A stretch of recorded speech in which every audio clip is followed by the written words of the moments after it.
Bonjour à tous et bienvenue dans l'épisode numéro 46 du podcast de Traverser la frontière. Bon alors aujourd'hui je crois que c'est la première fois que ça arrive, mais je vais interviewer un lecteur de Traverser la frontière. J'ai même un auditeur parce qu'il écoute le podcast régulièrement. Donc il s'agit de Jonathan. En fait il m'a envoyé un email pour me dire qu'il vivait en Israël. Donc c'était il y a quelques mois déjà. Maintenant il est revenu en France. Et de fil en aiguille, on a un peu discuté par email et je trouvais son parcours super intéressant parce qu'il est médecin urgentiste. Il a décidé de s'expatrier pendant 1 an en Israël. Et voilà, c'est le thème de cette interview. En gros, il va nous expliquer pourquoi il a décidé de partir du sud de la France pour aller vivre en Israël avec sa copine qui est devenue sa femme. Il nous parlera de ça dans l'interview. Il nous racontera un petit peu comment il a fait pour vivre là-bas, qu'est-ce qu'il y faisait, comment il a pu apprendre la langue qui est l'hébreu, qui est vraiment différente de ce qu'on connaît en France. Comment il a fait pour travailler en tant que médecin en Israël, à quoi ressemble la vie à Tel Aviv, là où il vivait, quel est le coût de la vie. Mais on va aussi parler de l'image qu'a Israël, vue de la France et vue des médias, et quelle est la réalité sur le terrain. Parce que vous allez voir que la réalité est très très différente de ce qu'on peut entendre et de ce qu'on peut penser de ce pays-là. On parlera aussi d'autres choses, et notamment l'apport par exemple d'une expatriation dans sa carrière. Donc voilà. Je vais arrêter de parler et je vais vous laisser avec Jonathan. Allô Jonathan ? Oui, bonjour. Ça va ? Bien, et toi ? Ça va, impeccable. Bon alors Jonathan, c'est assez drôle parce que en fait tu m'avais contacté via mon blog, hein, c'est ça ? Ouais, exactement. Donc t'es un lecteur du blog et du coup on a parlé un peu de ton parcours. Puis j'ai trouvé que tu avais un parcours super intéressant parce que tu es parti vivre 1 an en Israël, donc on va reparler de ça dans l'interview. Et du coup, je me suis dit, ok, pourquoi pas faire une petite interview pour le podcast. Tout à fait. Donc voilà, merci à toi de participer au podcast. Et donc pour toutes les personnes qui ne te connaissent pas, est-ce que tu pourrais te présenter rapidement, donc me dire un petit peu d'où tu viens, ce que tu fais dans la vie et quel est un petit peu ton rapport avec les voyages ? Ok, alors moi aujourd'hui j'ai à peu près 32 ans. Je viens du sud de la France. J'ai fait mes études de médecine dans le sud de la France et je me suis spécialisé en médecine d'urgence. Donc je suis médecin urgentiste et je travaille, ça veut dire que je travaille aux urgences et au SAMU. Concernant les voyages, j'ai déjà pas mal voyagé, d'abord avec mes parents et après seul. À la fin de mon internat, je suis parti pendant presque 6 mois faire un long trip entre l'Alaska et l'Amérique du Sud, donc la traversée des Amériques. D'accord. Donc ça, c'était déjà une expérience super enrichissante. Et après, j'ai travaillé de nouveau 2 ans et j'ai décidé avec ma copine, on a décidé de partir faire une expérience à l'étranger. Et en l'occurrence en Israël pendant 1 an. Voilà, D'accord. donc là on vient de rentrer. Ok, donc tu es médecin urgentiste, donc tu as fait combien d'études pour arriver à ça ? Parce que je suppose que ça doit être... Alors c'est à peu près 10-11 ans. 10 à 11 ans ? Ouais. Ok. Bon, c'est assez ouf, je sais pas comment tu y as fait, mais bravo. Oh, écoute, il y a des périodes plus difficiles que d'autres, il y a des périodes de remise en question comme dans toutes les études longues, mais ça se fait, on survit. D'accord, du coup je suppose que c'est un métier qui te plaît vachement, quoi, si tu as fait ça pendant... Ouais, moi pour le moment je suis passionné par ce que je fais. D'accord, donc toi tu m'as dit dans les urgences et au SAMU, c'est ça ? Tu peux juste nous dire rapidement ce que tu fais exactement, comment ça se passe Alors, donc il faut savoir que le système de médecine d'urgence français est assez particulier. Le modèle français est complètement différent du modèle anglo-saxon, c'est-à-dire qu'il y a des médecins qui travaillent, urgentistes, qui travaillent à l'hôpital, qui reçoivent les patients aux urgences, et d'autres médecins qui travaillent dans les ambulances. Donc, moi j'ai une activité partagée. Il y a des médecins qui font que l'un ou que l'autre. Moi j'ai une activité partagée, c'est-à-dire que je travaille une partie de mon temps aux urgences en recevant des malades de tout type d'urgence et une partie de mon temps dans ce qu'on appelle le système préhospitalier, les urgences préhospitalières, c'est-à-dire dans les ambulances et les hélicos. Voilà. D'accord, ok, waouh, c'est impressionnant quand on entend ça. Du coup, tu avais fait un voyage, donc tu nous disais de l'Alaska jusqu'à où, tu m'as dit ? Jusqu'à Ushuaïa. Jusqu'à Ushuaïa. Et tu as fait ça ? En fait, j'ai fait ça en 2013. D'accord. c'est vrai que donc j'avais fini mon internat de médecine et puis après mon internat j'ai travaillé un an et on s'était toujours dit avec ma petite sœur qu'on aurait voulu se faire Ouais.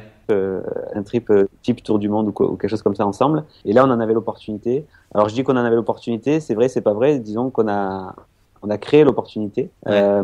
parce qu'on peut toujours repousser les choses et moi, j'aurais pu pour ma carrière ou plein d'autres choses repousser.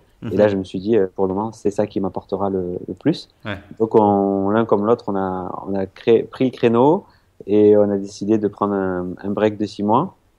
D'accord. Et voilà, et on a préparé ce voyage pendant presque un an, 6 mois, un an, disons, et on a décidé de faire un petit bout de la panaméricaine qui part donc du nord de l'Alaska et qui va jusqu'à Ushuaia. D'accord. Et puis évidemment, en 5 mois, on n'a pas le temps de tout faire, donc on a fait le choix de sauter quelques étapes. Ouais. Et on a fait l'Alaska pendant plus d'un mois. Après, on a sauté directement au Costa Rica. Et puis ensuite, Amérique du Sud avec Équateur, Pérou, Bolivie, Chili, Argentine et un petit passage rapide au Brésil. Voilà. D'accord. Génial. Ouais, exceptionnel. Je pense qu'on pourrait faire un podcast juste sur ce voyage, mais Et donc, on va, ouais. mais on va revenir quand même sur la thématique d'Israël, parce que c'est pour ça que je voulais vraiment t'interviewer. Alors pourquoi tu as décidé de partir là-bas? Parce que donc du coup tu as fait ce trip-là, après tu es revenu en France, tu as travaillé peut-être pendant 2 ans, c'est ça? C'est ça, ouais. Et du coup, qu'est-ce qui t'a décidé après de partir donc avec ta copine aller vivre en Israël? Alors, déjà, plusieurs choses. On avait tous les deux déjà travaillé et voyagé là-bas à de nombreuses reprises. D'accord. Parce qu'on a de la famille, tous les deux, de la famille respective qui vit en Israël, des amis. Donc on connaissait pas mal le pays. D'accord. C'est un pays qu'on aime bien, mais qu'on n'avait pas découvert en tant que, disons, que travailleur ou que citoyen. Je sais pas si on peut dire ça comme ça. Ouais. Parce que même quand on y va pour des stages, ça reste pas vraiment une immersion complète si c'est pour un stage de quelques mois. Tous les deux de notre carrière professionnelle ou nos études, je sais pas comment on peut dire ça, on y avait passé un peu de temps. Ma copine, elle, a un peu plus de temps que moi. Et du coup, on avait envie de retourner et faire une expérience un peu plus approfondie pour nous, pour apprendre une nouvelle langue. Et donc, on avait cette opportunité-là. Et du coup, on l'a saisie. Et moi, c'était bienvenu aussi dans mon expérience professionnelle. Donc, on s'est dit, si on le fait pas maintenant, on le fera jamais. D'accord, ok. En partant, vous saviez que vous vouliez partir pendant un an ou vous partiez un petit peu à l'arrache ou vous étiez quand même organisé? À l'arrache, non. On partait pas à l'arrache. On a essayé au maximum baliser le terrain. Après, il y a des choses qu'on peut pas faire avant d'être sur place, c'est une évidence. On s'était donné un délai de 1 à 2 ans, je dirais. Mais après, c'est évident que, voilà, si jamais on s'y trouvait parfaitement bien et qu'on trouvait que des points positifs et mieux qu'en France, voilà, on serait peut-être pas posé la question de rentrer, on serait peut-être resté là-bas. Ouais. Ça c'est comme tout. Mais bon, voilà, disons on est resté pour la durée, on est resté la durée minimale qu'on s'était fixée. Et voilà, c'est une expérience qui a été très très enrichissante, très positive, Ouais. à tout point de vue. D'accord. Et quand vous êtes parti, du coup, au niveau administratif et visa, comment ça s'est passé de votre côté? Alors, on est parti dans un cadre un peu particulier, c'est-à-dire on a décidé de prendre la nationalité israélienne, de prendre la double nationalité. Donc, on a fait ce qu'on appelle, je pense que tu as peut-être déjà entendu parler, on a fait ce qu'on appelle notre alia, c'est-à-dire qu'en tant que personne en tant que juif, on a le droit de demander la nationalité israélienne. D'accord. Donc on a demandé cette nationalité et après des formalités administratives qu'on a pu faire via la France en partie, on est devenu citoyen israélien. D'accord, ok. Avec carte d'identité et un passeport provisoire. Donc à partir de là, on n'a pas de visa de touriste, disons, mais on n'a pas non plus le statut de citoyen comme un citoyen qui est né là-bas. D'accord. Pour cela, faut y rester plusieurs années. Voilà. Donc c'est un statut un peu entre les deux. Ok. Disons qu'on a une carte d'identité, mais un passeport qui est pas définitif et qui est provisoire.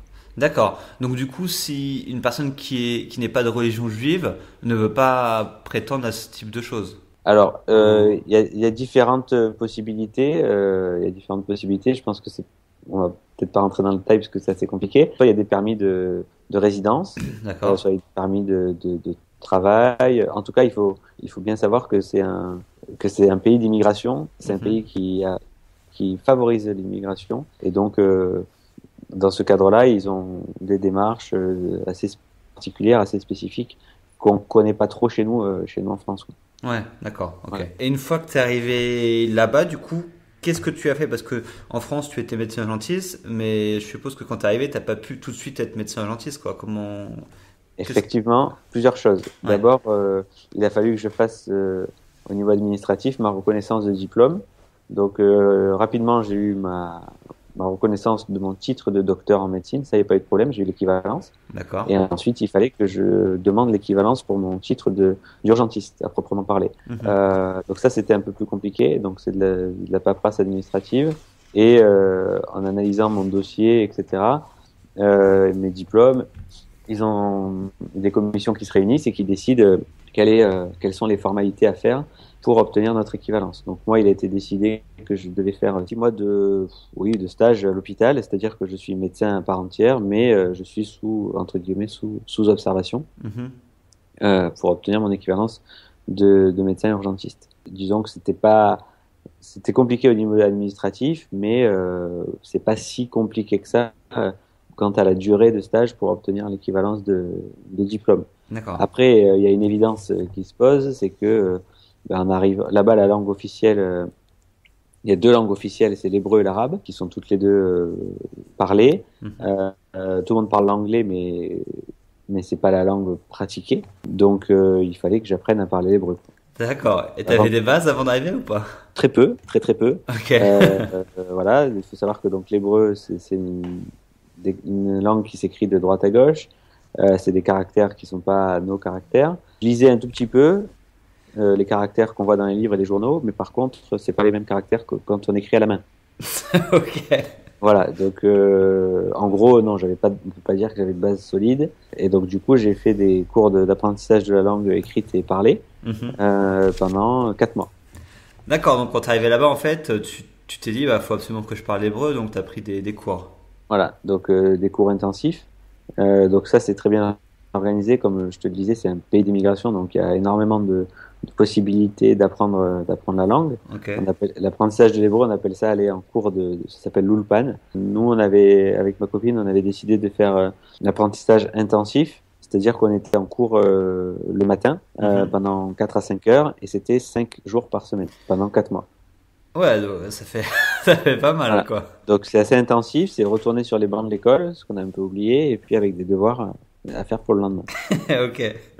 Ouais, j'ai connu ça Euh, aussi quand j'étais arrivé à Grenade en Espagne et que je parlais pas dans mon espagnol et du coup bah tous les matins à l'école après fallait les devoirs et j'étais mais qu'est-ce que des fois tu te demandais pas qu'est-ce que je fous là quoi ou ça arrive évidemment hein, qu'on se dise mais qu'est-ce que je fais là, assis sur un banc d'école à galérer. Après, il faut savoir que enfin pour celui qui est un peu sérieux, ça on progresse vite et c'est très gratifiant. Donc Mhm.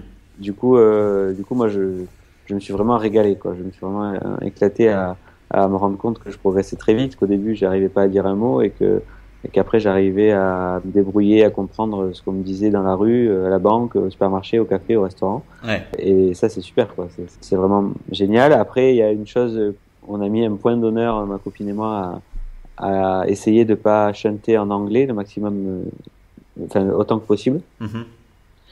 parce que c'est très facile de switcher en anglais. Hein. Les gens ils parlent tous anglais et nous on a dit non on veut parler hébreu. Alors c'est des fois un peu difficile et je pense que c'est un peu difficile aussi pour les gens qui nous écoutent parce que des fois on cherche nos mots, Mhm. on met un peu de temps à s'exprimer et il faut dire que là ça a été super parce que tous les gens qu'on a rencontrés, toutes les personnes qu'on a rencontrées ont eu la patience de nous écouter, de nous corriger aussi et c'est vrai que sur la fin, je peux pas dire que j'ai un hébreu courant parce que ça serait pas vrai mais se débrouiller au quotidien sans problème. D'accord. Ok. Voilà.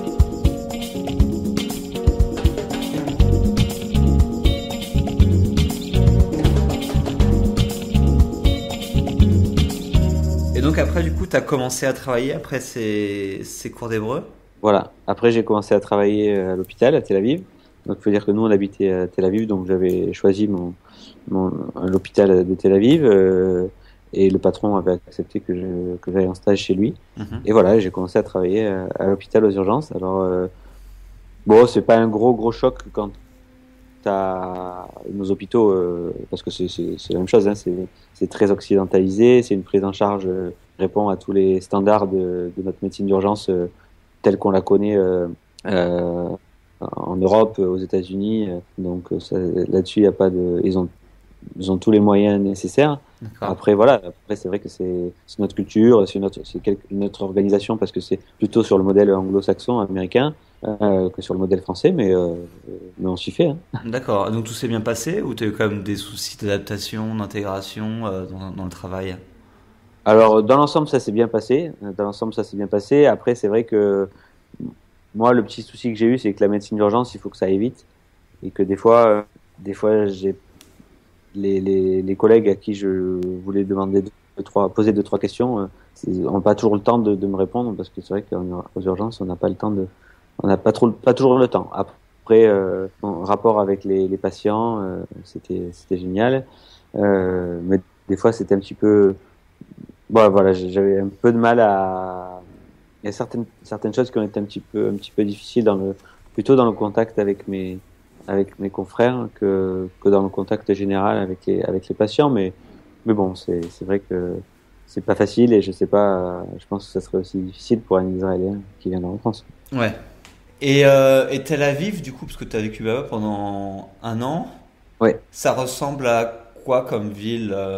Enfin, je sais pas, à quoi ressemblait ta vie là-bas? Qu'est-ce qu'on y fait? Alors, Tel Aviv, c'est une ville très agréable, c'est une ville qui est très en mouvement, très dynamique, très active. C'est une ville complètement occidentale, mais bon, j'allais dire, de toute façon, toutes les villes en Israël sont occidentales. C'est au bord de la mer. Il y a beaucoup d'espaces verts. Nous, on s'est promené, on s'est déplacé qu'en vélo, uniquement en vélo. Wow, ok. Tout le monde se déplace en vélo quasiment. Voilà, c'est agréable à vivre parce que le climat est plutôt doux, est très doux. C'est au bord de la mer. Voilà, il y a une semaine l'hiver où il fait un peu frais, mais sinon c'est plutôt chaud. Alors, à dire à quoi ça ressemble, ouais, sur certains points, on peut dire que ça ressemble un petit peu à Barcelone. C'est pas une très grande ville. Tel Aviv en elle-même, après, il y a l'agglomération qui est beaucoup plus grande, mais Tel Aviv en elle-même, je crois que c'est 450 000 habitants. Ouais. L'agglomération fait plus d'1 million d'habitants, hein, même à 2 millions, je crois, au niveau de l'agglomération. Donc c'est quand même un centre très actif. Alors le nord de Tel Aviv, c'est le centre des affaires, ce qu'on appelle la sphère des startups, des nouvelles technologies. Et le sud de Tel Aviv, c'est plus ancien, plus typique plus typé oriental. Ça qui est très intéressant, c'est qu'il y a le mix de la culture orientale et de l'Occident avec tout un quartier de tours, un quartier d'affaires qui peut ressembler à la Défense ou autre quartier hyper moderne. D'accord, donc il y a un certain contraste un petit peu entre. Ouais, avec la bourse, les startups.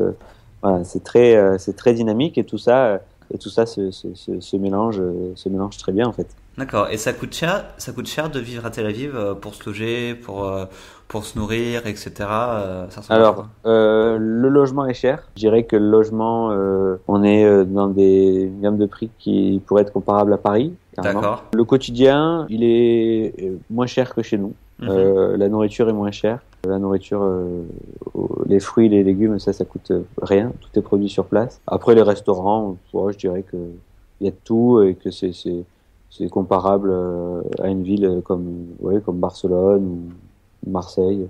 Moins cher que Paris quand même. D'accord. Et par contre, les salaires sont à quel niveau? Parce que tu me dis, si les prix par exemple, du logement sont comme Paris, les salaires sont aussi élevés ou comment? Alors, les salaires sont très contrastés. Dans l'ensemble, ils sont plus bas. Le SMIC, j'ai pas de notion exacte, mais le SMIC horaire est plus bas. Mais il peut y avoir des salaires aussi très hauts donc en fait, c'est très contrasté. Ouais, il y a vraiment de tout et il faut savoir que il y a un niveau de vie qui est quand même élevé, voire très élevé D'accord. Les Israéliens, ils dépensent en fait. Ils dépensent et ils vivent pas mal à crédit. D'accord, ok. Voilà. Je voulais aborder la question parce que du coup, surtout sur l'image d'Israël et la sécurité, parce que c'est un truc venant de France en fait, à chaque fois qu'on entend parler d'Israël, généralement c'est pas en de bons termes, on entend voilà, la Palestine, on entend les problèmes, on entend les guerres, etc. Et du coup on a une image, je pense, pas forcément reluisante de ce pays-là. Donc c'est quoi la réalité du pays en Alors, fait, s'il y a un décalage, et quel est le décalage qu'il y a entre l'image qu'on peut avoir et la réalité là-bas? alors c'est évident qu'il y a un décalage qui est majeur, qui est vraiment énorme. C'est assez rigolo parce que les Israéliens, eux aussi, ils ont des médias qui leur disent que l'Europe est en train de décliner, que l'Europe est très dangereuse, Ouais, ce qui est pas vrai du tout en fait. Donc c'est assez rigolo. Non, en Israël, au niveau sécurité, déjà au niveau sécurité individuelle en termes de vol, d'agression ou quoi que ce soit, c'est zéro. C'est quasiment zéro. Dans la rue, voilà, ma copine, elle peut sortir avec des copines et rentrer à 3 heures du mat, et traverser toute Tel Aviv à pied en vélo toute seule. Je dors tranquille, quoi. d'accord. Vraiment, c'est aucun risque, aucun risque. Les enfants, ils vont à l'école à pied tout seuls. C'est le gamin de 6 ans qui va chercher son petit frère de 3-4 ans à l'école. Et ça, c'est à Tel Aviv. Et puis dans les plus petites villes ou les villages, les parents, à partir de l'école primaire, ils donnent un panneau avec le nom du village. Et puis le gamin, il fait du stop pour rentrer à la maison. Hein. Donc, ça, c'est plutôt cool. Après, la réalité du conflit israélo-palestinien, sur place, on la sent pas vraiment, mais elle existe, hein, c'est clair. Ouais. Voilà, il y a quand même une petite vague de violence depuis le mois de septembre dernier. Mais nous, sur place, on la sent pas, et en tout cas, surtout pas à Tel Aviv. Par exemple, nous, on a décidé, c'était un gros challenge, de se marier en Israël. D'accord. Et de faire venir nos familles et nos amis depuis la France. On a fait venir pas mal de monde. Ouais. Et c'est vrai qu'on voulait leur montrer une autre image d'Israël aussi que celle qu'ils recevaient dans les médias. Et ils nous ont tous dit, mais c'est incroyable la différence qu'il y a entre ce qu'on reçoit par les médias en France et ce qu'on voit quand on est sur place. Non, franchement, sur place, on sent aucune insécurité, on sent pas du tout de violence. Après, peut-être que le climat, effectivement, est un peu plus tendu à Jérusalem, mais en tout cas, en dehors de Jérusalem, c'est assez cool. Il faut savoir que les Israéliens, je parle des Israéliens juifs, arabes, chrétiens, tout le monde, D'accord. les Arabes israéliens, de tout le monde. Et en tout cas, à Tel Aviv, ils sortent, ils sont tout le temps dehors, ils profitent, ils vont au restaurant. Dès qu'il y a du temps libre ou des jours fériés, ils sont dans les parcs, ils font du vélo, ils font énormément de sport et eux, leur quotidien, ils changent pas du tout, quoi. D'accord. Ok. Voilà. Donc Ouais. du coup, au niveau de la religion, enfin, si tu veux aller en Israël pour travailler, oui, ou juste de voyage, etc. Enfin, il n'y a pas de, peu importe ta religion, il y a des soucis, il y a pas de soucis. Enfin, comment? Alors, moi, je l'ai pas ressenti. Après, je sais pas trop comment c'est pour les autres. Je sais, par exemple, qu'à Tel Aviv, moi, à l'hôpital, il y avait, je dirais qu'il y avait, ouais, tout était mixé, hein. Il y avait des médecins juifs, des médecins arabes, des infirmiers juifs, des infirmiers arabes, des chrétiens, dans les restaurants, serveurs, toutes religions confondues, dans les supermarchés, pareil. Non, les employés au quotidien, en fait, au quotidien, tout le monde vit ensemble, et tout le monde travaille ensemble, hein. C'est D'accord. clair. C'est une évidence, hein. Ok. Et C'est- tout le monde va à l'école et à l'université ensemble. Ouais. D'accord. Ah, bah, c'est cool d'entendre ça parce que c'est vrai que, enfin, c'est vrai pour Israël comme c'est vrai pour beaucoup de pays. On a malheureusement une image qui est déformée, quoi. Et c'est. En fait, c'est difficile parce que l'image qu'on nous transmet, c'est quand il y a des soucis et c'est normal. Mais en fait, au quotidien, l'immense majorité des gens, bah, eux, ils veulent vivre, donc ils veulent travailler, ils veulent sortir, ils veulent avoir un revenu et puis profiter de leur temps libre. Ouais. Donc, en fait, bah, ils vivent ensemble, ils travaillent ensemble au quotidien. D'accord.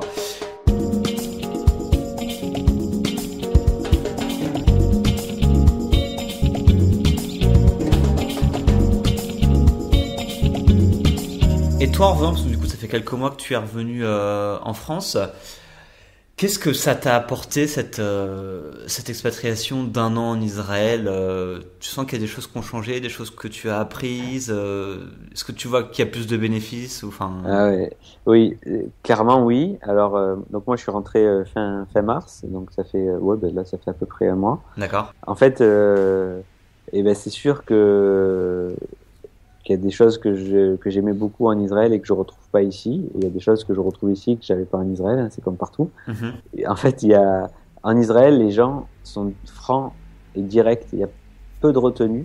Alors des fois ça passe pour de l'impolitesse. Et des fois, des fois, c'est quand même assez agréable d'avoir moins de retenue, d'avoir plus de franchise et plus de spontanéité. Tu parles très facilement à quelqu'un que tu connais pas, que tu croises dans la rue, pour lui demander un conseil ou quoi que ce soit, ou même au supermarché ou n'importe où. Tu te rends de façon beaucoup plus directe. Et c'est vrai que ça, c'est ce qui manque un petit peu ici. Ce que je retrouve dans la mentalité française, c'est un petit peu la frilosité et la crainte des gens au premier abord. D'accord. J'ai un exemple, c'est assez rigolo, c'est assez bête, mais là je suis rentré en France donc fin mars, début avril, je vais chez un copain à Montpellier là, et ça faisait donc plus d'1 an que j'avais pas été chez lui, et bon ils ont fait les nouvelles routes, etc. Le sens de circulation a changé, donc moi j'étais un peu dans la lune, je me trompe pour arriver chez lui, je mets un peu plus de temps pour arriver chez lui, et puis arrivé devant sa résidence, je l'appelle pour qu'il m'ouvre parce que l'interphone ne marchait pas. Et au moment où il me dit je t'ouvre, il y a quelqu'un qui sort de la résidence, je rentre. J'arrive chez lui, je me dis tiens, le couloir est plus long que ce que je pensais, je me souvenais pas comme ça. Je frappe à sa porte et personne m'ouvre. Donc je me dis je suis attendu, je rentre. Et au moment où je rentre, je me suis rendu compte que j'étais pas chez lui. Et j'étais un petit peu, j'étais sur le pas de la porte et effectivement la propriétaire de l'appartement arrive et elle m'engueule, elle me dit qu'est-ce que vous faites là, dégagez. Et moi, comme j'avais aucune mauvaise intention, je voulais juste lui dire que je m'étais trompé, gentiment essayer de la rassurer, lui dire que je venais pas avec de mauvaises intentions, que je m'étais trompé, que j'allais chez un copain, etc., etc. Et donc je suis pas parti de suite du seuil de la porte parce que je voulais essayer de faire baisser la tension, d'avoir un dialogue, de discuter, ce que j'aurais jamais fait il y a 1 an, hein, ça c'est clair. Et donc je lui dis je suis désolé, excusez-moi, je me suis trompé, j'allais chez un copain. Et là elle me dit mais il habite où votre copain? Et en fait, c'est un immeuble où il y a qu'un étage. Et je lui dis, il habite au-dessus. Et donc, parce que j'étais un peu perturbé. Et évidemment, elle me dit, mais il n'y a pas d'étage au-dessus, dégagez. Bon, du coup, j'ai essayé de calmer la situation, ça marchait pas. Elle m'a dit, je vais appeler la police, etc. Ah donc, ouais, je suis d'accord. parti. J'ai pas pu baisser la tension. Puis j'arrive chez mon copain. C'était le bâtiment à côté, effectivement. Et là, donc je lui raconte l'histoire. Il y avait un autre ami qui était là et je leur dis, vous voyez la différence entre la France et Israël, c'est que là, si ça s'était arrivé en Israël, actuellement je serais pas chez toi, je serais en train de prendre l'apéro chez ta voisine. D'accord. Ouais. Tu vois, voilà, et ça résume bien l'idée, c'est que les gens vont les uns chez les autres sans, il y a pas de crainte en fait, il y a pas de, il y a moins de retenue, il y a pas de, il y a moins de jugement, il y a moins de peur, tout le monde fait du stop, et ça c'est quand même assez agréable au quotidien. D'accord. Ok. Et t'as pas forcément, je pense, répondu à la question initiale, même si tout ce que tu as dit est super intéressant, sur tes apports peut-être au niveau personnel, ce que ça t'a apporté cette expérience d'1 an. Premièrement, j'ai appris une nouvelle langue, ça c'est une expérience très enrichissante. Ouais. Donc je parlais pas l'hébreu et là je me débrouillais en hébreu dans la rue pour écouter la télé, la radio. Ensuite, j'ai rencontré quand même pas mal d'Israéliens et tout le monde a été très aidant et ça c'est très enrichissant de découvrir aussi une autre culture. Comme je te le disais, c'est un pays d'immigration et donc il y a énormément de personnes qui sont soit immigrées, soit enfants d'immigrés, donc très très ouvert envers les gens qui viennent en Israël. J'ai découvert une expérience donc humaine super, extraordinaire, et puis on a pas mal bougé à l'intérieur du pays, c'est un pays quand même qui est très très varié, donc on a aussi visité, donc découvert de nouveaux endroits, puis voilà, puis une expérience professionnelle aussi intéressante au niveau médical pur dans mon métier. Donc ça fait quand même pas mal de choses intéressantes, une expérience culinaire aussi super, on mange très très bien et c'est très bon. À tout point de vue, ça a été enrichissant. Alors je sais pas si tu voulais peut-être poser une question spécifique là-dessus sur le pays en lui-même, comment c'est en termes de paysage ou quoi que ce soit. Si tu veux en parler rapidement, vas-y, tu peux. Voilà. En fait, Pour avoir un ordre d'idée, c'est 3 fois la Corse, donc c'est Ouais. vraiment très petit. Et 40% de la superficie, c'est du désert. Au sud, on a la mer Rouge, le désert, avec des paysages de désert de rochers ou de pas trop de sable, mais des canyons, etc. magnifiques de toutes les couleurs. Et au nord, on a des montagnes. Il y a même une station de ski en Ok. Israël. Donc c'est assez varié. Dans la même journée, on peut aller de l'un à l'autre, plonger en mer Rouge et être en plein hiver et skier dans le nord. Il y a tout le centre la plaine du centre du pays, les collines de la région de Jérusalem aussi qui sont très très intéressantes. Ça reste un pays quand même qui est très très méditerranéen. Mhm. Voilà, donc ça aussi c'est très très riche en termes de biodiversité et de paysages et c'est assez agréable. Disons qu'on trouve de tout. D'accord. Et Voilà. juste, j'y repense. Est-ce que du coup, cette expérience d'un an, c'est un plus ou c'est un moins au niveau de ta carrière professionnelle? C'est-à-dire que maintenant que tu es revenu en France, est-ce que c'est bien vu justement que tu aies pu travailler à l'étranger ou ça t'a, ça t'a empêché d'avancer plus dans les échelons, je sais pas, des choses comme ça? Alors moi clairement là c'est un plus. Alors avant de partir mes patrons à l'hôpital étaient plutôt contents de ma décision, même s'ils étaient embêtés que je m'en aille parce que il fallait recruter quelqu'un à ma place, etc. Il faut savoir que ça, ce qui est très important pour les gens qui veulent voyager, c'est que moi, j'étais pas titulaire, donc j'avais pas d'assurance de récupérer mon poste en revenant. D'accord. Je faisais le pari que mon expérience à l'étranger allait m'apporter cette ligne en plus sur le CV allait être un plus plutôt qu'un frein. Clairement, j'étais contractuel, donc j'arrivais en fin de CDD, j'étais pas titulaire, je prenais pas une dispo en blindant mes arrières et en ayant un retour assuré. Donc D'accord. ça c'est très important, je pense. Mais malgré tout, j'ai fait ce choix en me disant que voilà que je pense que ça serait positif. Et puis là, mon retour, effectivement, il y a un poste.